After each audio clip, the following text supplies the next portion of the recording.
If a DS160, a DS161, or a DS125 strobe suffers a severe impact, it's possible to dent or damage the outer aluminum reflector. This piece is an easy replacement using the Ikelite part number 0606.33.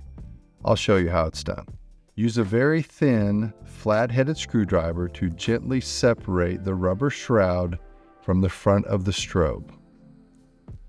Place the screwdriver between the rubber shroud and the front of the strobe and push the screwdriver along the outer diameter to separate the shroud all the way around.